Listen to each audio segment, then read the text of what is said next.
Magandang gabi mga kanguso. Mayroon po akong ialok sa inyo sa mga masiselan po sa pag-uurong na gusto walang amoy pero malinis ang kanilang mga plato, kutsara at kaldero. Try nyo po itong dishwashing liquid na ginawa na ninyo.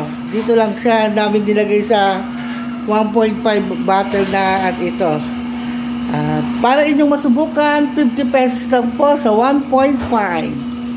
Pag 1 liter naman po, 35 pesos. Try nyo na po. Dito lang po ilalagyan. Pero subok na magandang panghugas ng pinggan. Sa mga gusto namang may amoy na mabango, eto, gumagawa siya. Ayan, hinaano pa lang niya. Ayan, may mabango. Kulay blue naman po. Dishwashing liquid antibac. PM na mga suki sa mga gustong bumili. Meron din ditong 4 gallon. Hindi ko pa alam kung magkano benta niya. 1.5 pa lang at 1 liter ang alam ko. Hindi na mga suki. Thank you for watching.